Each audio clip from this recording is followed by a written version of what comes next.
Hola, ¿qué tal amigos? Buenas tardes. El día de hoy pues nos encontramos en nuestra primera edición de podcast de Espacio Abierto. El día de hoy tenemos un tema bastante interesante a tratar y pues como les habíamos comentado es una temática que nos compete a todos. En esta ocasión vamos a hablar sobre el tema de guerra nuclear y pues el día de hoy nos acompaña un especialista sobre el tema, el doctor Carlos Luna Criado. Les voy a dar una pequeña reseña sobre nuestro especialista. Se doctoró en física por la Universidad Autónoma de Madrid. Actualmente es profesor investigador nivel ESNI 2 en la Universidad Autónoma de Nuevo León. El doctor hace física teórica y experimental y sus líneas de investigación tienen que ver con teoría electromagnética, interacción de la radiación electromagnética con la materia, síntesis de nuevos materiales neuroestructurados en aplicaciones médicas y simulaciones numéricas y modelos teóricos de los comportamientos magnéticos. Pues bastante interesante a lo que se dedica el doctor y sus líneas de investigación. El doctor cuenta con más de 70 artículos científicos publicados, 15 desarrollos tecnológicos y 5 tesis de posgrado dirigidas. Pues ha ganado varios premios a la investigación, a la invención y mejores tesis dirigidas dentro de la misma universidad. Es un honor para nosotros tener a alguien tan especializado en el tema y pues que pueda compartir con nosotros sus ideas y teorías acerca de un tema en esta ocasión pues tan relevante, ¿no? Dado que pues nos estamos enfrentando actualmente a algo parecido. Ok, bienvenido doctor. Nada más te corrijo poquito, es materiales nanoestructurados, pero no te enojes conmigo, ¿eh? Ok, voy a empezar a hacerle una pregunta al doctor. Ahorita que quiera contestar, doctor, pues ya puede dar su intro, pero eh, vamos a empezar con algo bien sencillo que no nos explote la cabeza, porque luego estamos con físicos y ya saben, ¿no? Quieren darnos teorías muy complicadas. Entonces vamos con algo bien sencillo que nos enseñaron desde hace mucho, que dicen, a ver, mm, cuando las cargas son iguales, se repelen y si son diferentes, se atraen. Entonces me llega a la mente, si en un átomo, ¿verdad? Que está compuesto por electrones y en el núcleo por protones y neutrones, pero los protones todos son de la misma carga, ¿no? ¿Por qué no se repelen si eso nos dijeron En eh, de- física. de- en física, ¿no? En nuestras clases de física, ¿qué está sucediendo ahí? Que están todos juntitos en algo que se llama núcleo. Bienvenido, doctor. Hola, buenas tardes. Bueno, primero muchas gracias por la invitación y por la amable presentación que han hecho. Y esta es una pregunta que se hicieron los físicos cuando encontraron esta estructura en el átomo, ¿no? Que el núcleo está formado por partículas con carga positiva y neutrones, ¿no? Entonces, la única explicación es que existe otra interacción, algo que los atrae y que es capaz de vencer a esa fuerza de repulsión electromagnética. Esta interacción debe de ser muy intensa porque tiene que superar a la electromagnética, que ya es muy intensa, ¿no? Y tiene que tener corto alcance, porque si tuviera largo alcance ya hubiéramos tenido noticias de esta interacción. Y tiene que ser un alcance extremadamente pequeño, a escalas del núcleo atómico, que es donde vemos estos efectos. Y para que nos hagamos una idea, el núcleo atómico mide del orden de 10 a la menos 15 metros. Es decir, 10, a ver qué sería, 1.000 millones de veces más pequeño que un metro. ¿Y, qué sucede con esta fuerza nuclear, verdad? Me imagino que es grande porque todos quieren separarse, pero los contiene ahí, debe de ser muy grande. ¿Qué sucede si tú vences esta fuerza, no? Eh, bueno, sí, para vencerla hay que darle energía, hay que darle mucha energía. De hecho, debido a esta interacción, tenemos que Si pudiéramos dividir el núcleo en sus partículas pequeñitas, los protones y los neutrones, que se llaman nucleones, las partículas que están dentro del núcleo, si las separáramos, tendríamos un sistema con más energía que cuando están juntas, unidas formando el núcleo. De forma que cuando se unen, liberan energía. Y cuando queremos separarlas, hay que darles mucha energía. A esta energía es la energía de enlace nuclear, que es fundamental para las conversaciones que vamos a tener hoy. Muy bien.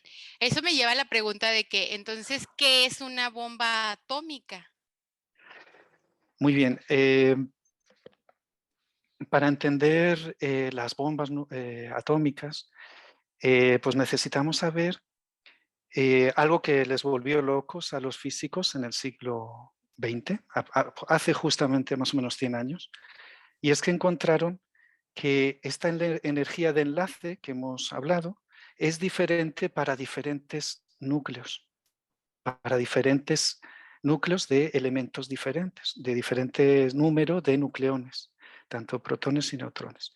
Y encontraron que primero, si dividimos esta energía por nucleones, para darnos una idea de cuánta energía tenemos, los núcleos más ligeros tienen mucha menos energía que los que van, que si vamos subiendo el número de nucleones. Esto hasta el hierro 56. Ese es el núcleo más estable. ¿Esto qué significa? Que podemos, fusionando núcleos ligeros, obtener una cantidad de energía tremenda, ¿no? O también por átomo, ¿no? O también podemos, si tenemos núcleos muy pesados, se encuentra que después de este máximo, la energía de ligadura nuclear, de enlace nuclear, va disminuyendo paulatinamente. De forma que podemos tener núcleos muy pesados, descomponerlos en núcleos más ligeros y liberar energía, ¿no? Entonces, esto es lo que les volvió locos porque se podía conseguir energía a partir de un átomo, ¿no? De un núcleo atómico. Para que bueno, nos hagamos una idea, en un gramo tenemos 10 a la 22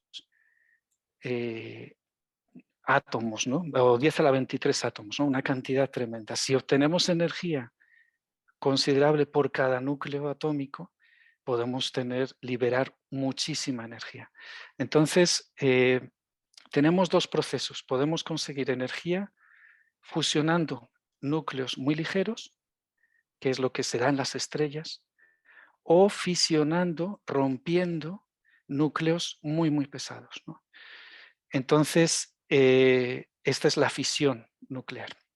En una bomba atómica, las primeras bombas nucleares que se hicieron se basan en fisión. Se fisiona un isótopo radiactivo. En Hiroshima fue uranio 235 y en Nagasaki plutonio 239.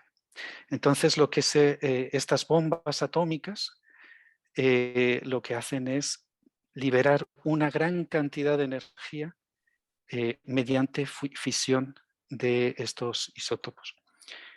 Hay que distinguir, ya de paso podemos hablar de que hay otra bomba más destructiva que es basada en la fusión de átomos ligeros. Y esa es la bomba H, porque se basa en la fusión de hidrógeno, o también se le llama bomba termonuclear, ¿no? Ahí ya me explota la cabeza, porque hay dos maneras, ¿verdad? Ahorita las acaba de decir, de generar radiación, que es energía radioactiva, ¿no? Que sería fisión y fusión, ¿verdad? Sí, obtendríamos energía nuclear por esas dos vías. Por esas dos. Pero la fusión, en mis clases de física hace unos años, decían, la fusión nomás existe en el Sol. Y luego después supe que por ahí Rusia sí estaba trabajando con eso, pero ¿cómo le hacen? ¿Cómo controlan? Porque dicen que la fisión, no, más bien que la fusión es mucho más, generaría mucho más energía que la fisión. Entonces, ¿eso se puede hacer aquí en el planeta Tierra?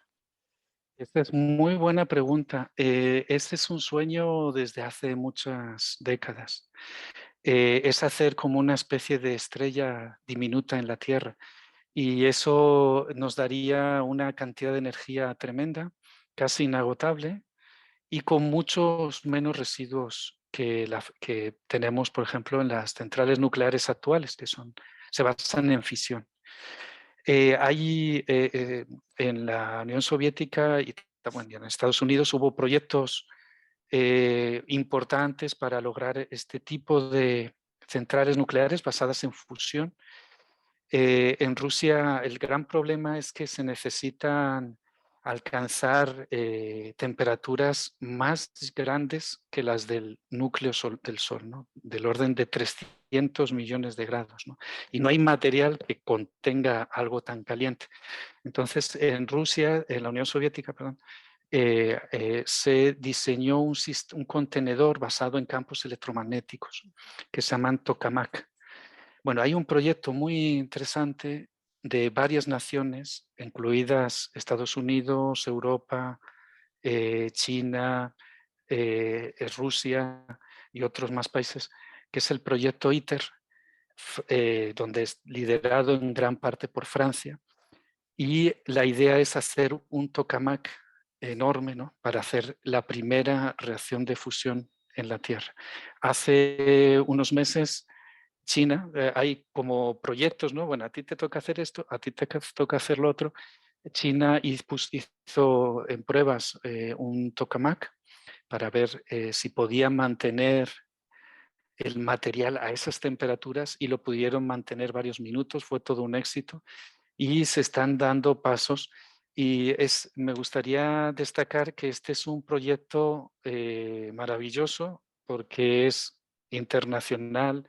Países que han estado en conflicto se unieron para un bien común. Es un proyecto de paz, digamos. Lamentablemente, pues también vemos que pues a veces surgen conflictos y se pierden Se desvirtúa, ¿verdad? se desvirtúan, ¿no?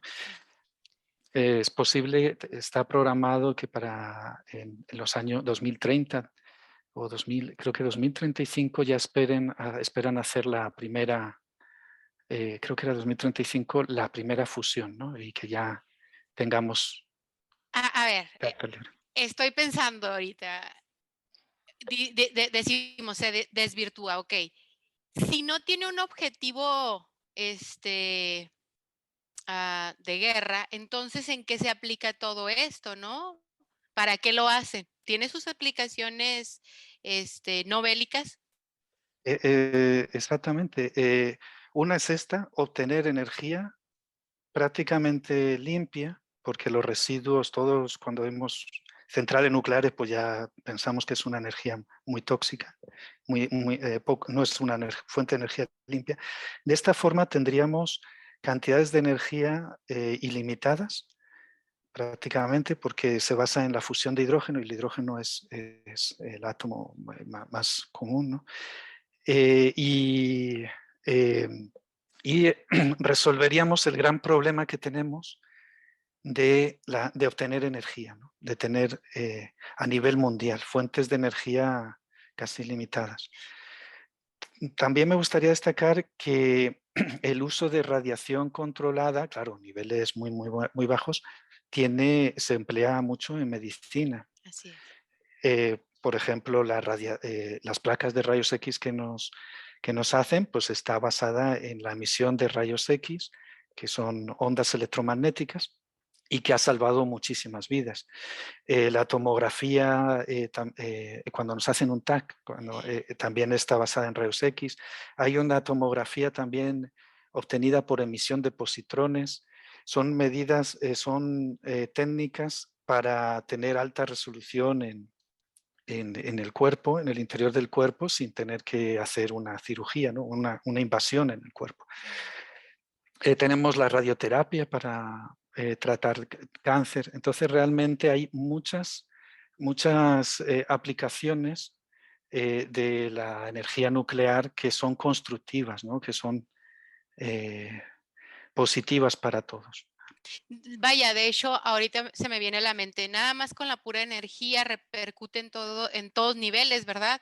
En la industria, en la medicina, pues en el día a día, en donde refrigeramos nuestros alimentos, cómo nos movemos, ¿no? En el transporte. Ahorita se me viene a la mente, que no me quiero desviar, pero se me viene a la mente de los, ¿cómo le llaman?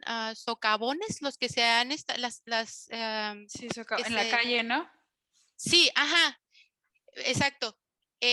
No sé, yo, ya saben, pienso mal y digo, ¿no será tanta explotación desmedida que nos hacen agujeros por todos lados y que por eso luego se dan esos hundimientos, ¿no? O sea, sacan minerales, sacan gas natural, sacan petróleo, sacan de todo y bueno, están dejando nuestro planeta lleno de agujeros, ¿verdad? Y con todo esto por abastecer energía, ¿verdad? Y que nos están Sí. generando otro tipo de problemas, ¿verdad? Se me viene a la mente, ¿no? Entonces, nada más para que vean la magnitud de tener energía eléctrica, ¿verdad? Pero bueno, eh, entonces, ¿en qué vamos? A ver, ¿en qué vamos? Oh, qué países están armados con bombas nucleares, doctor? ¿Usted sabe? Bueno, así que se sepa, son 9, o sea, 9 países que tienen bombas nucleares o bombas atómicas. Estados Unidos, Rusia, China, Reino Unido, Francia, India, Israel, aunque nunca lo ha admitido, pero tampoco lo ha desmentido, Pakistán y Corea del Norte. Son los países que tienen, que sabemos de forma clara que sí tienen este tipo de armas. Doctor, y una duda. Por ejemplo, si Rusia decidiera arrojar una de sus bombas a Ucrania actualmente, porque pues por la guerra, ¿a qué radio afectaría su lanzamiento? Esto pues dependería de qué tipo de bomba o emplearía. Hemos visto que hay 2 bombas, ¿no? Las bombas atómicas que se basan en la fisión y las bombas de hidrógeno que lo que hacen o bombas termonucleares que se basan primero en hacer una explosión de fisión y con esa energía hacer liberar energía de fusión, ¿no? Y esas son muchísimo más destructoras, ¿no? De las primeras tenemos datos lamentablemente tenemos lugares donde se han arrojado, ¿verdad? En una guerra que fueron las de Hiroshima y Nagasaki y que el radio de destrucción masiva es de 2 kilómetros. Y en una bomba de hidrógeno es entre 20 o 100 kilómetros, ¿no? Completamente destruidos, ¿no? Hay que tener en cuenta que, por ejemplo, con una bomba atómica se llega en el punto, en la zona cero, vamos a decir, se llegan a alcanzar 15 millones de grados, que eso provoca una onda de calor tremenda, ¿no? De unos 300.000 grados centígrados. Una bomba de hidrógeno llega a alcanzar hasta 300 millones de grados y mayor distancia. Esto es solo la temperatura, el incremento de temperatura. Luego vendrían los efectos de la radiación, que eso es que incluso durarían décadas, ¿no? La radiación peligrosa es la radiación ionizante.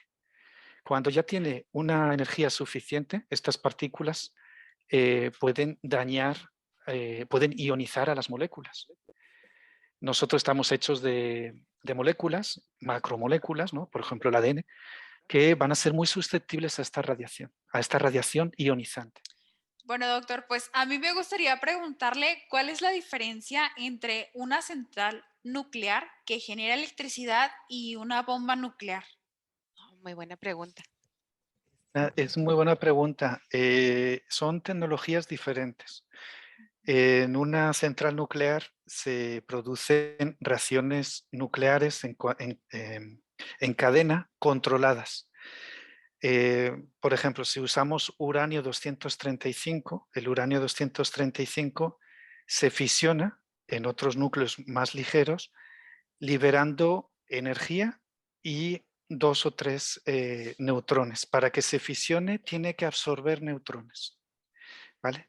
Entonces, al emitir un núcleo de 235, uranio 235 fisionado neutrones, va a hacer que fisionen otros núcleos de uranio 235 y como se pueden imaginar, eso empiezan a producirse una reacción en cadena en muy poquito tiempo, liberando muchísima energía.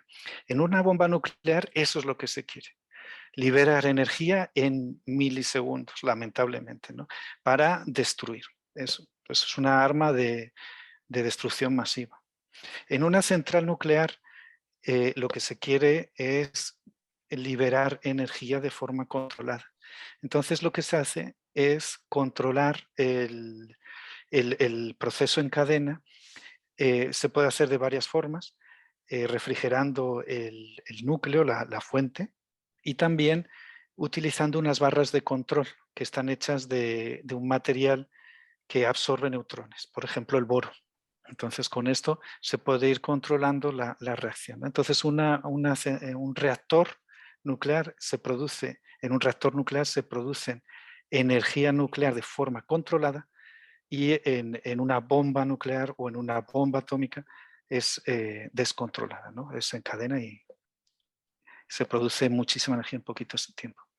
Ahorita me acabo de acordar de el desastre de Chernobyl, doctor. ¿Qué pasó ahí? Ahí justamente fallaron el proceso de control, ¿no? Usaron unas barras de control, se empezó a calentar mucho el núcleo. El gran problema el peor accidente que se puede producir en una central nuclear es que se funda la fuente, ¿no? Que se cambie de sólido a líquido. Eso libera muchísima energía y puede ser una reacción explosiva, ¿no? Entonces, en Chernobyl lo que pasó es que tenían unas barras de control de boro, pero tenían una punta de grafito. Entonces se empezó a calentar mucho el núcleo. No sé muy bien los detalles, ya ven que no sé si vieron en la serie ponían que, no sé si es así, probablemente, que estaban haciendo unas pruebas y lo llevaron todo un poco al límite, pero todo se supone que estaba controlado, salvo ese detalle, que las barras de control tenían una punta de grafito. Imagínense todo toneladas de material de 7 metros de altura y tiene que entrar esas barras de control. Entonces, hasta que llega a entrar el boro, que realmente es el material absorbente de neutrones, el grafito pues primero penetra con la punta de grafito y ahí tarda un tiempo e incluso se calentó tanto que se rompieron varias barras de control, ¿no? Entonces no lograron contener justamente el proceso en cadena y se liberaron vapores y bueno, ahí hubo el problema De radiación. de la fusión del núcleo, ¿no? Ahorita se me De viene a la radiación. mente que mencionamos esta serie de Chernobyl, se me viene a la mente que hablaban de megatones. ¿Qué miden los megatones, doctor? Es muy buena pregunta. Bueno, en realidad son medidas de masa. Tenemos las toneladas, que son 1000 kilogramos, los kilotones, que son 1000 toneladas, y los megatones, que es 1.000.000 de toneladas. Cuando empezaron a hacer pruebas con las bombas atómicas, quisieron tener una unidad para decir, bueno, ¿y cuánto ha explotado esto, ¿no? Y entonces la referencia fue el trinitrotolueno, que es el TNT, que es el explosivo uno de los explosivos más potentes que tenemos, ¿no? Entonces, las bombas atómicas, las que se basan en fisión, se alcanzan se liberan energía del orden de kilotones, lo que equivaldría a explotar, por ejemplo, Hiroshima fueron 16 kilotones, que es equivalente a hacer explotar 1000 toneladas de TNT, ¿no? En las bombas de hidrógeno, las otras, las que se basan en fusión, perdón, se alcanzan megatones, ¿no? Una de las pruebas que sepamos, ¿no?, que nos reportaron bien hasta dónde llegaron, fue la bomba, una de las que liberaron más energía, es la bomba del zar de la Unión Soviética, que llegó a 50 megatones. Y eso que se contuvieron porque podían haber haber obtenido una mayor explosión para evitar efectos de radiación, de lluvia radiactiva, etc. Exacto. Ahora me viene a la mente qué, qué, qué efectos tiene, ¿verdad? Hacer explotar una bomba como estas en el cambio climático. O sea, ¿nos afecta a todos? Localmente, definitivamente la ciudad donde cae una bomba va a estar afectada por décadas, ¿no? Es importante dónde cae, si explota en el aire o explota en el suelo, en el piso. Si llega a explotar en el suelo, va a poder contaminar el subsuelo, las aguas, la tierra.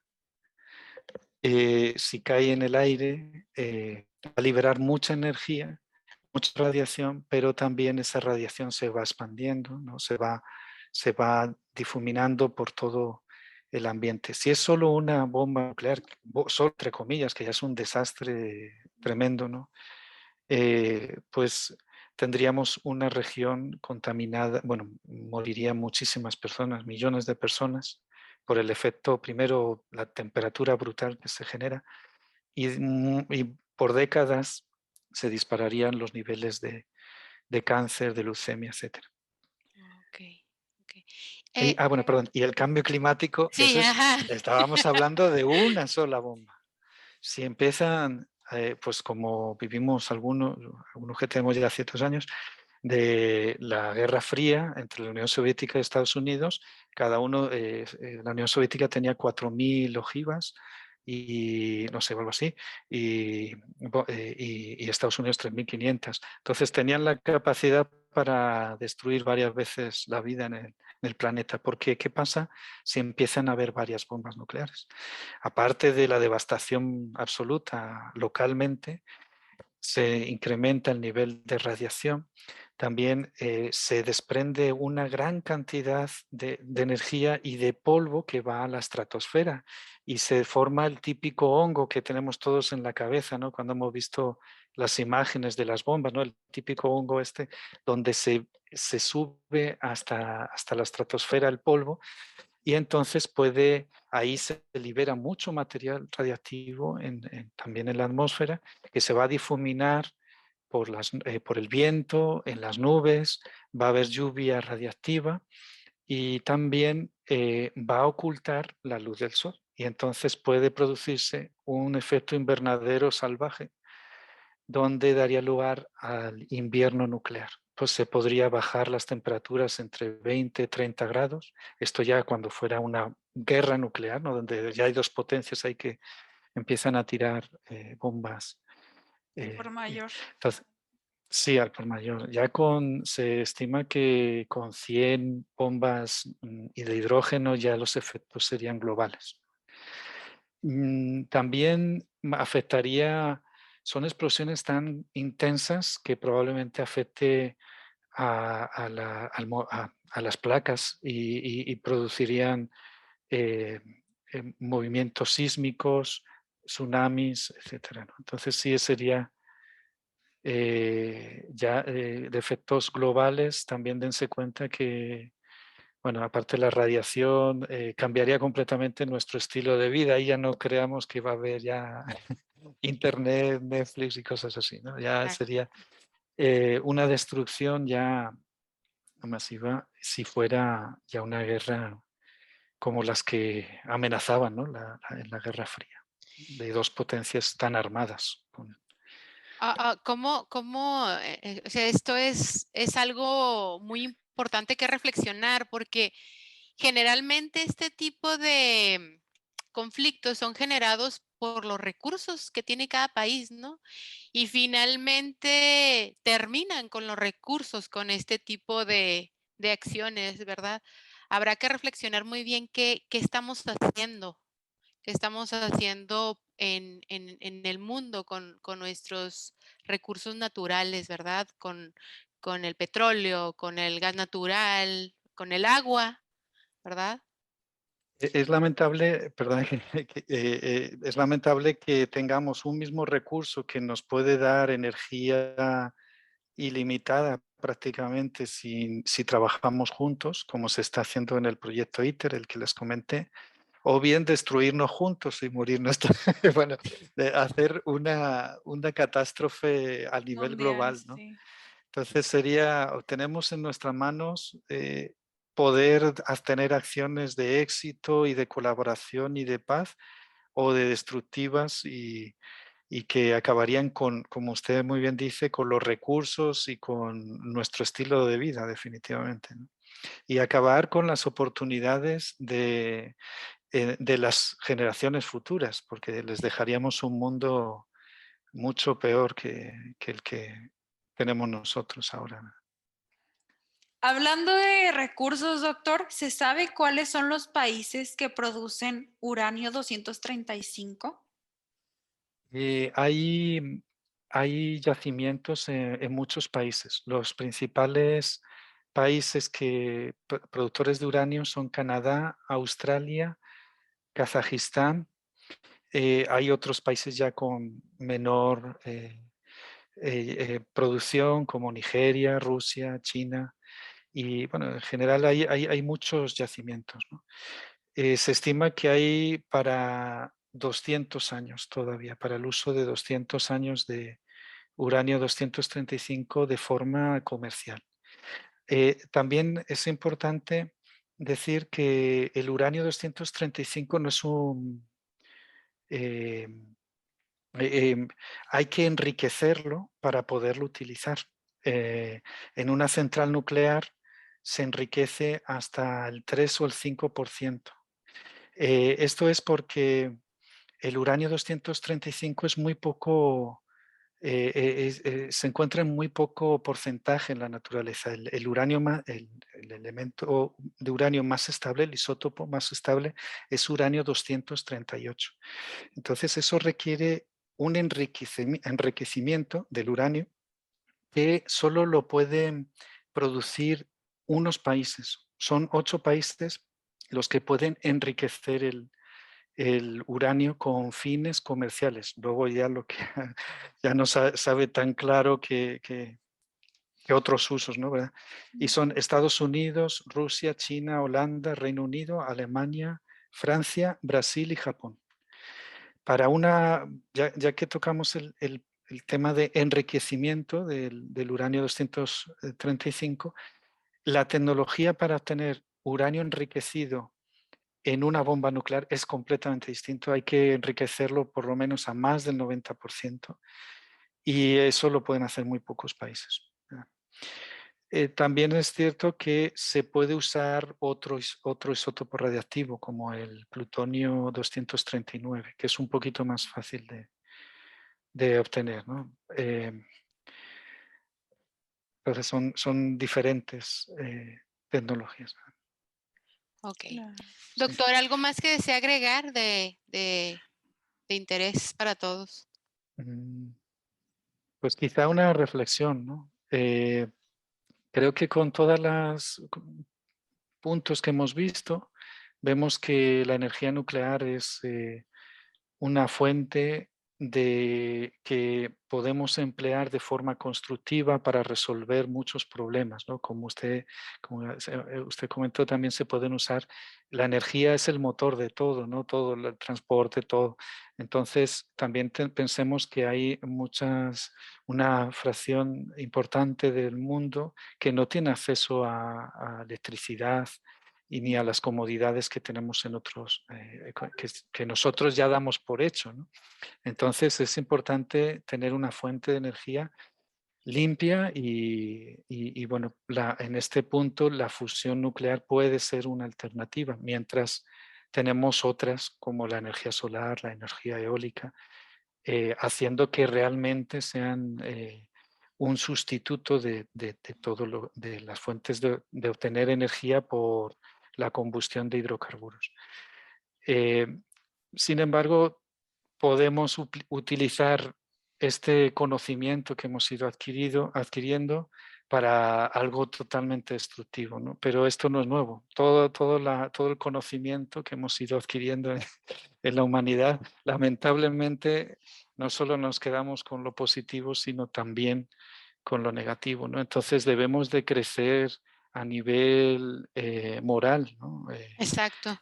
Y a nivel global, ¿no? Poder que necesitamos dirigentes que respeten, eh, que respeten al ser humano Claro. y que luchen por un legado para las próximas generaciones que sea un legado mejor que el que tuvimos, no destruirlo.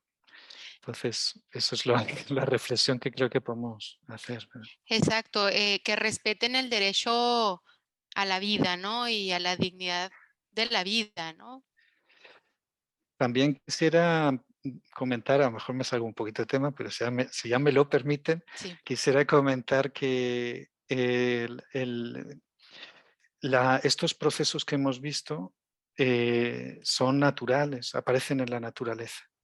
La fusión da lugar a las estrellas y las estrellas se fusionan en hidrógeno, que es lo que queremos hacer en una central nuclear de fusión.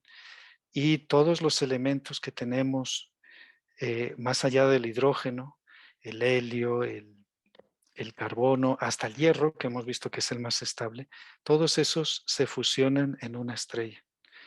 Luego ya cuando se producen eventos más energéticos y donde se producen ya núcleos más pesados, ¿no? Incluso el uranio, ¿verdad? Y como reflexión última, me gustaría también decirles que, bueno, nuestro cuerpo está hecho, tiene carbono, oxígeno, además de hidrógeno, tiene carbono, oxígeno, hierro, el hierro que tenemos en la sangre. Todos estos elementos se han fusionado en estrellas hace miles de millones de años. Entonces, tenemos un conocimiento, según vamos progresando en el conocimiento científico, vamos entendiendo mejor la naturaleza y podemos hacer tecnologías que pueden mejorar mucho nuestra vida, ¿no? Alargándola con comodidades y con mayores conocimientos, o bien se puede emplear para destruirnos, ¿no? Entonces, pues creo que las opciones nunca deberían de considerarse las últimas. así Claro. es. A mí me gustaría retomar un comentario que hizo Alessia hace un momento. O sea, al final del día, los países terminan peleando y lanzando bombas en búsqueda de recursos, ¿no? O reclamando recursos. Y al final de cuentas, pues, si lanzan una bomba no queda absolutamente nada por qué pelear. Entonces, sería interesante ver y saber un poco más sobre cómo podrían colaborar los países en favor de la humanidad y no en contra de la humanidad.